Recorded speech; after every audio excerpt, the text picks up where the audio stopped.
Thanks for joining us. You're with Checkpoint on RNZ National. Of course, this is a special Checkpoint program. We're on air for an extra half hour this evening. And joining me to analyse the government's business rescue package is Westpac Chief Economist Dominick Stephens, First Union's Tali and business consultant Phil O'Reilly is joining us from our Wellington studio. Good evening to you all. Thanks for joining me. Kia ora. I want to start with just a quick whip around to you all. What do you make of this package? How would you rate it out of 10? Let's start with you, Dominick. I'd rate it 8 out of 10, not too bad. It was fairly aggressive. It's a big chunk of money hitting the economy at the right time. The idea is to tide people over. We don't want to spray money indiscriminately. I don't think that would do anything. But we need to tide people over what will inevitably be a period of a really slack economy. Most of what they said offered will do that. Bits of it looked as though they were just tacking on things they wanted to do anyway, were actually costed over 4 years and weren't as targeted as I would have liked. But the wage subsidy in particular, I think, was a good first step. So 8 out of 10 for you. Tali, what did you make of it? I think I'd give it an 8 out of 10 as well. I think it's a good start. I think it's a hopeful package. What workers will see in it is hope, and particularly in those situations where they're nervous about redundancies coming their way, nervous about hours cuts. There'll be people who will be happy to see that if they do need to self-isolate, they will be covered in terms of wages. That will mean a lot to people who haven't had that certainty up until now. And also for those people who are reliant on benefits or may become soon reliant on benefits, the increases will mean a lot as well. Okay, so we've got 2 8 out of 10s. Phil, what do you give it and why? I'll go the Dancing with the Stars and give them 8 as well, Lisa. I think it was a sensible package, but it's only a start. And the Minister acknowledged that. So it's a start that focuses mainly on small business and mainly on keeping people sticky to businesses. In other words, employees, keeping them employed. It ignores the fact so far that there's a lot of reasons why businesses fall over. They've got nothing to do with labour costs, lease costs, capital costs, stock costs and all the rest. It also ignores, for now, small, big and medium businesses, and some of them are going to fall over, I dare say. Now, importantly, the Minister says he's going to come and sort that out too. He makes the point this is the first of a series of announcements. So this 12.1 billion, I think, is our start. I think it's going to get a lot bigger than this, and it's going to go on a lot longer than 12 weeks. Tali, what is the reality for workers out there right now? What are your people telling you? So we do have a lot of anxiety for people associated with, are they going to lose their jobs? Are there going to be hours cuts as a result of the What coronavirus? industries are you talking about here? In particular, forestry, some retail, like smaller retail stores, particularly industries which rely on tourism. That's who we're seeing impacted the most right now. But importantly, and this doesn't really become part of the discussion as much as it should, there's a lot of workers out there who are really struggling to take sick leave that they need when they're sick or when they're self-isolating because their employers aren't clear with them of what their rights and entitlements are. And I think that's the missing piece, and that's what concerns our members the most right now, particularly in retail. Okay, so today they announced, about 125 million going into this pot, which people will be able to draw on for the self-isolation. Do you think that will allay fears? Yes, it'll mean a great deal for people. What we would have liked to have seen is perhaps an extension to the entitlements around paid sick leave, because that's the other element too. It's not just about have people got COVID-19, confirmed, but also, if people are, people have can't. A cold or flu and that's have exactly to stay right, off. and they need to be able to stay away from work. But if they don't have any paid sick leave, they're incentivised to come to work sick. That's a problem. Get you.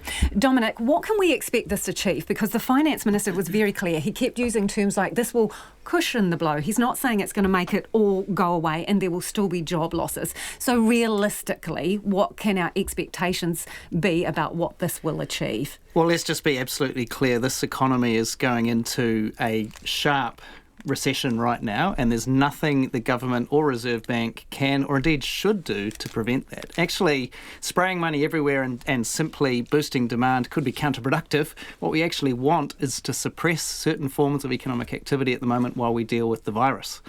What the government needs to do, what it is aiming to achieve, as I said earlier, is tiding businesses over. We want to suppress certain forms of economic activity, but like going out socialising? Like travel, international travel. We have already suppressed that dramatically, and that on its own, we're looking at what the economy is going to do in the second quarter of this year. We think it could drop somewhere between 2 and 3% in a single quarter. To give you an idea, in 2008-9, the global financial crisis, the economy shrank by 2.7% over 18 months. So you're saying that we could get the impact of the global financial crisis in a single quarter? We will get the same contraction in GDP, but it will look quite different. It's much more focused on hospitality, tourism, retail, on particular industries. It's really severe, very sharp, and again, I don't think there's anything that can be done about it. What we don't want is for perfectly good businesses to fold in the meantime, so we need a package to keep them afloat.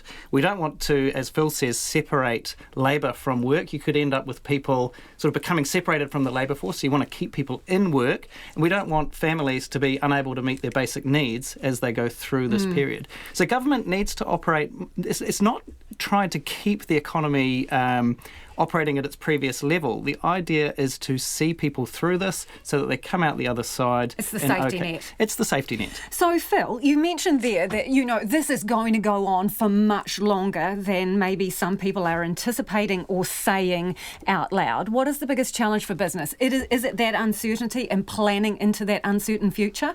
Yeah, for now it is. So if you're a business, you just don't know what's going on. I've been working in my own business today. It's quite hard to plan ahead. You're just not quite sure where the blows are going to come from. And a little unlike Dominic, I accept the fact that the early doors stuff that we've already seen and will see in places like tourism, retail, exports to China and so on. But the nature of the New Zealand economy is this will bounce right through the economy. So you'll get all sorts of unexpected business difficulties and failures and so on that might be well beyond what we think. And that's why the government's announcements today, being quite widespread, didn't say it was only in particular sectors or only in particular regions. It said businesses throughout, I thought was exactly the right way to go about it. Things hopefully will get a little clearer, but gee, they're not at the moment. I mean, you've got countries closing their borders, you've got all sorts of, quite unusual behaviour going on around the world. So the good thing about this package is it gives businesses a bit of hope in the meantime, but it'll need to be followed up, I think, with some announcements around what's going to happen in medium and larger businesses and those other things that might cause small businesses to collapse. If those things are put in place in the next few weeks, then I think we are well set for going forward. The Finance Minister said on the show at the beginning of the program, he acknowledged that there could be another package before the budget, and he also mentioned that the 150,000 cap for the wage salaries does not help out some of those bigger businesses. What do they need, Phil? Well, they'll often need things that are well and truly above and beyond just labour stickiness, if you like, but they'll need that too. They may need things like some capital restructuring. They may need injections of capital. They may need things like forgiveness of tax debt. The whole bunch of quite complex issues. That's not why deferring of tax debt, but forgiving it. Yeah, it could be all of those things. And a lot of those businesses will have quite bespoke needs. One might be quite different to the other depending on the particular exposures that they have. So, for example, Air New Zealand, will need some help, I suspect, at some stage. I wouldn't be surprised. That will be very different to, say, a manufacturing firm or a log exporting firm. They'll need different things. Hence the minister's, I think, sensible, concern about saying one size fits all. I think that'll need to be much more sort of set of bespoke packages, and that's why he's waiting. But he can't wait for too long because they'll start to get stressed, as you're seeing with some of the bigger businesses now. I think it's worth adding at this point, though, there are limits to what can and should be done. I agree. So, should they bail out in New Zealand, for example? So the government wants to avoid bailing out firms that were going under anyway, for example. I think the principles here is that any help should be timely to get in and actually be useful, but it should be targeted, thus actually meeting needs that are out there in the economy and not bailing out failing firms, for example, and it should be temporary.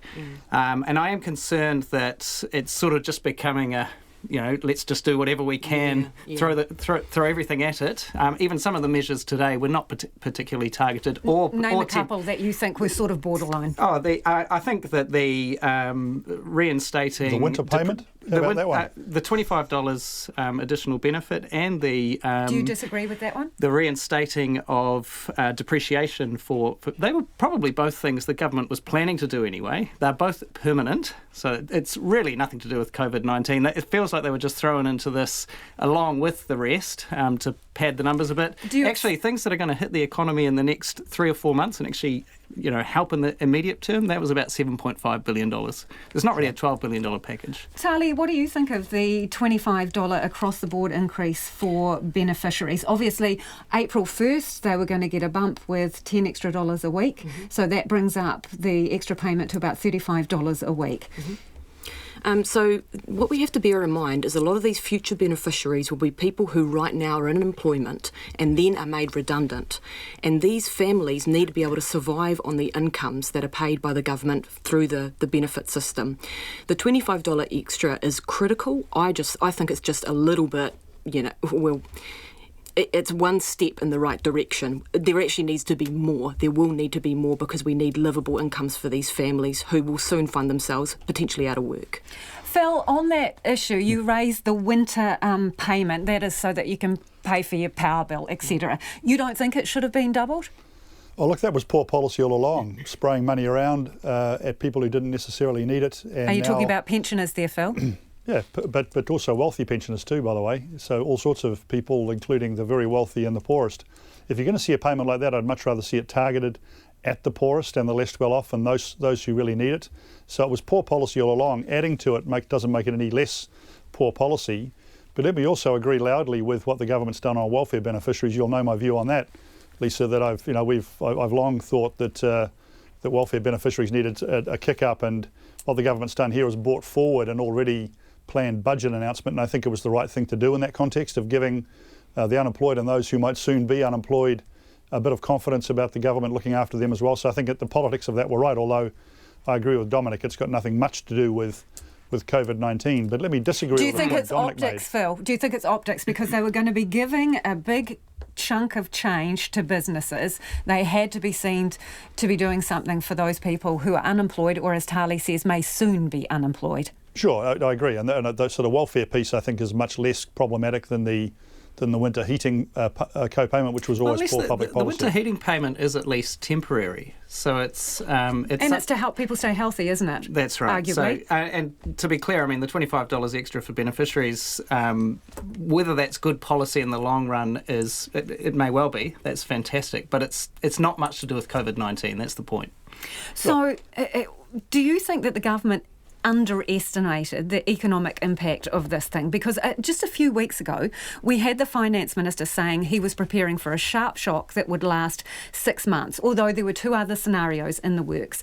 Did he underestimate it? Did we all underestimate it economically? He did, and we all did. And let's face it, it broke in China. We thought it was to do with China. We saw the number of new infected people actually peaking in China and coming back. We all underestimated the economic impact, and it really has snowballed recently, and we're all sort of catching up. I think the penny dropped when we effectively closed the borders, and we understood that is going to have an extremely severe... that was the major economic realisation there? It's been snowballing week by week. Everybody's been updating their forecasts. We issued our last set of forecasts the week before last. They're already out of date. We're issuing new ones tomorrow. They're much more negative than the ones a week and a half old. Give me a flavour of this. Are you huddled in a back room constantly watching numbers, or what? How quickly is this evolving for you? What's happening is we're receiving new news on the virus. We're being updated by the World Health Organization and the like on how the virus is going to play out. And as we receive that news, we're figuring out what that means for the economy. It's a moving feast as the virus gets worse and worse and worse, and therefore the likely impact on the economy seems to be getting worse. Where it's now really escalating is the impact on financial markets. So financial markets are starting to show signs of stress. For example, today, interest rates on New Zealand government bonds actually rose. So New Zealand government is planning to borrow extra money for this package. Well, they're borrowing it all. They've announced an extra $3 billion, literally to be issued on Thursday. But at the same time, there's nobody out there who really wants to purchase government bonds because investors around the world are really running for cash. So financial markets are getting stressed, and that's adding a new dimension to the potential economic impact of this. Tali, what are you most worried about in the next few weeks? So, for example, we've got down in Dunedin a case where potentially a schoolboy is showing symptoms of COVID-19. There is a suggestion if he's positive, a school would have to close for a couple of days. I mean, what are the implications for workers in that instance? You know, you're talking about, say, caregivers having to stay stay at home and look after sick people. And it seems it's always those people in the most tenuous jobs who are affected most significantly in these kinds of times, isn't it? Yes, absolutely. And I think that's really important that employers are coming forward now to say to people, to caregivers in that situation, you will be covered, you won't lose your income. I think that's critical, and that's what parents need to hear right now. And I think that's one of the major questions that is coming forward from retail workers right now, is this issue around employers not telling them what their entitlements are, not paying attention to the very unique situation that we're in right now, where people do need their incomes continued. Do you know of employers who are doing that they're giving workers a rough ride? Because we're hearing that everybody's kind of on the same page. Talk to your boss, talk it out. No. So what we're seeing consistently is, even when senior management and companies have the right idea about what to do, it's not flowing through to frontline management. So frontline management is saying to people, no, you can't go off work sick until you give me a medical certificate. And on the other hand, the Ministry of Health is saying, don't go to your doctor, call Healthline. People were stuck between a rock and a hard place. Phil, I'm wondering, obviously the government is saying that fiscal responsibility rules, they've got some rubber in them now, they're going to stretch depending on what is required. During the global financial crisis, borrowing was about 30% of GDP. It's about 18.5% here. What do you think business is comfortable in terms of pushing that out? How far can we go before there's trouble on the horizon? Well, there's two matters there. One is businesses got to have confidence that the people doing the borrowing are going to be capable of turning it around and making sure that the economy gets healthy, stays healthy, and we're all more prosperous 2 years out from this event. I think they have a bit of confidence in Grant Robertson to be able to do that for the time being. We'll see how that plays out. But also they'll be wanting to make sure, this is to points made earlier, that the money that's being spent here is being spent for the right purposes and it's being targeted properly, and that the right outcomes are coming out of it. Now, of course, business people are human beings as well. They'll be, if there's a bit of free money going around, they'll put their hands out for it potentially. But I think most people, which is why I think you'll get a good reaction to what's going on today, most people understand that a measured response is the right response. And I think businesses will give credit to the government for that, and they'll also look to the opposition to say, well, what are you going to do? What would you do better? So that coming into an election that I still understand is being held in September, they'll be able to make the right choices. So, Dominick, what do you think is the sweet spot for debt for us? Well, let's be clear here. So, as you say, debt to GDP at the moment is about 18.5%. On this package, it's going to be rising at 2 to 3 percentage points per quarter. Right. So, if the virus is disruptive for a year, the wage package stays in place for a year, we'll be at 30 within 1 year. It's really a very sharp increase in debt. I think there is no sweet spot. Actually, what I would say is now is the time for government to borrow. Now is the time that the government safety net is required. I recall last year people were talking about the government, fiscal straitjacket, and the government needs to borrow and spend. I never agreed with that, and I hope those people are really taking a good hard look at themselves now, because the government's responsibility to date is what's left us in a great position to use that flexibility and use the... We're digging into the rainy day fund. This is the rainy day fund. We saved for the rainy day. Now is the rainy day. Now is the time to spend. So 30% of GDP, if that's where we get to in a year, that's nothing. It's really low. What if it goes on for more than a year? Because obviously Australia has put out its business stimulus package, and the Prime Minister there says, I'm looking out 3 years. So should we be looking out 3 years too? Yeah, if it goes on for more than a year, if it's this disruptive for more than a year, I don't think... I'm not sure what the epidemiologists are saying, but if the economic disruption lasted that long, there could be a little bit of trouble. Tali, obviously the minimum wage increase is going to go ahead. Do you support that? Do the businesses that you're workers with, can they afford that? The little retailer that you say is feeling the burn right now, can they afford to bump up wages? So absolutely, the minimum wage increase needs to go ahead. We need to ensure that all Kiwis are on livable incomes, whether they're on a benefit or whether they're on the minimum wage and working. So for us, this is absolutely critical. And in fact, most of the employers which we negotiate with pay much more than the minimum wage. So this idea that potentially it could push some operators to the wall at a very tough time, you don't buy into that? Well, I think the whole purpose of the government's package today is to support those businesses if they are going to struggle to, keep their employees on. This is their opportunity to get a bit of a helping hand from the government. Phil, what do you think of that, going ahead with the minimum wage increase come April? Oh, it was a nice piece of rhetoric, wasn't it? This government was never going to stop putting the minimum wage up. That's what's been a core political promise for them. I think it will cost jobs, but it was never going to work out any differently. And I think Tali's right. What the government's done in terms of giving these kinds of wage subsidies will hopefully assuage some of that blow. Of course, the challenge gets a lot harder as you move out. I mean, if we're still in this situation, even in 6 months' time, I know everybody's being very staunch right now and very supportive of the travel bans and all the rest of it.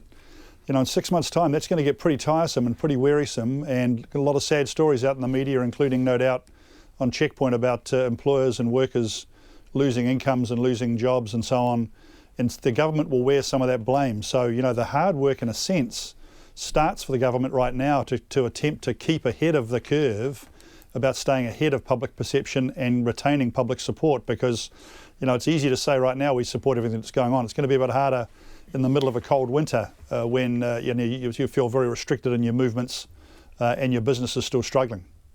Phil, on that note, looking at some of the finer print around the $126 million pot of money that is for the isolation fund, right? We get a bit of an insight there because we see the numbers that they're basing the size of that fund on.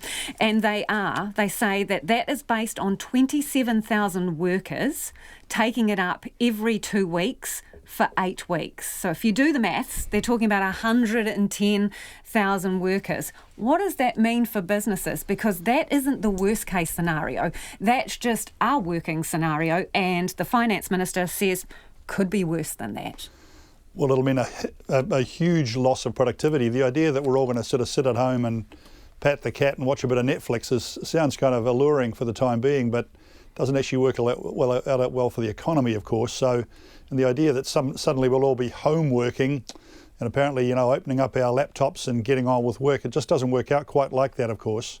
So there will be a knock to business and business confidence and productivity in the economy and output in the economy as a result of all of that. I don't think any business person who's worth their salt will say in any way that shouldn't occur. Of course it shouldn't, because the alternative is to close the country down, as they are in Italy and increasingly in France, and nobody wants that outcome. So I think employers will support it in principle, but the point I'm making is that just politically and socially and in a community sense, that all starts to get a bit hard, and it gets a bit hard for the government politically too, as well as for business people. Yeah, so Dominick, productivity is got to take a dive, even if we're all supposed to be sitting at home working madly away on our computers. There's plenty of sectors where that is just not possible. I can't make widgets in my garage, eh? So Dominick, what do you reckon is going to happen in terms of that? Oh, absolutely. Productivity is going to take a dive. I mean, if companies have been asked to hold people, basically they're being subsidised to hold their staff on when they don't actually have any business to do, so staff aren't going to have a lot to do. I think the question is, in this environment, as we head through, cash is king. How long can businesses actually hold on? Governments have eased things a little bit there and enabled them to hold on, but the longer this goes on for, the greater the chance that we actually end up with disruptive business failures and disruptive people becoming dislocated from the labour market, which could be more scarring for the economy in the long run. That's what the government wants to avoid here, and I think they are going about it roughly the right way. Tali, are you hearing anything from businesses out there who say they are about to shut their doors, or even, planning for the worst case scenario? So we spoke to Sky City today, more than 5,000 workers there. They are planning and hoping they don't need it, but planning for the fact that they may need to shut the doors at the casino at some point. I mean, that would have a significant effect on a large chunk of workers. Are you anticipating other big employers may be facing that scenario? Yes, I mean, potentially. We really don't know how this is all going to play out, and there could be massive, redundancies on the cards, and that's why it's so important that the government is working on, big businesses and how they might support them in the future, as well as the smaller, medium enterprises for now. But I think the important point too is that right now we're already hearing from businesses sort of saying, oh, well, we're going to need to cut hours, or we're going to need to make redundancies, but not providing any evidence as to why. And it feels like some employers are exploiting the situation to think about how they might actually just boost their profits rather than actually any concern for workers and the situation. we're in right now, where we actually need to keep people in employment and with an income. Phil, given that obviously the government's had a big spend up today and they've got the budget, they would have had to sort of readjust things and will still be readjusting things. What do you think we can expect in terms of them sticking to some of their other key priorities like housing and also raising children out of poverty? Well, if you like, take those two things just that you've mentioned. In terms of taking kids out of poverty, I can't think of much more useful work that the government could do right now than keeping their parents employed. If you've got a large unemployment, well, that's going to immediately push a whole bunch of kids into poverty. So I think the trick is to think about how they might use what they're doing right now and what they will do in the budget, because they'll hopefully bring forward a bunch of infrastructure projects. They'll try and get spades in the ground just as quickly as they can. For example, on the roading stuff they announced the other day, I think all of that can very easily be put into a well-being framework. It can very easily be put into a keeping children out of poverty and building more houses and so on, in the context of the shock that we've just seen over the last few weeks, and in the context of us trying to claw our way out from a once-in-a-generation shock of this kind. So my sense is the budget will be able to be put in those terms, and I see the Minister talking a bit about that today because he wants to set himself for that outcome. Dominick, you say you've got new forecasts coming out. Can you give us a bit of a taster? Yeah, well, sort of 2 to 3% drop in GDP in a single quarter, as we discussed before. The unemployment rate. Yes. So we were working on that today. Look, I think. So we're about 4% at the moment. We're about 4% at the moment. During the global financial crisis, we lifted to 6.5%. It turned out to be not such a bad outcome at that time. I think in the absence of this package, we would have been forecasting something like similar to the global financial crisis. As it is, with this package, I think the unemployment rate will lift to around about 5.5%. Now, that's still 45,000 people, additional unemployed people. Additional unemployed people on top of the 4% already. However, it's not nearly as severe as it could have been without this package. And I think that Phil's right, you could put this into a wellbeing framework. I think this package was necessary to prevent a really bad outcome for the economy. Right. With this package, we keep things orderly, we keep things from really unravelling, and it's an absolute requirement for the well-being of people. It's a sort of a minimum requirement.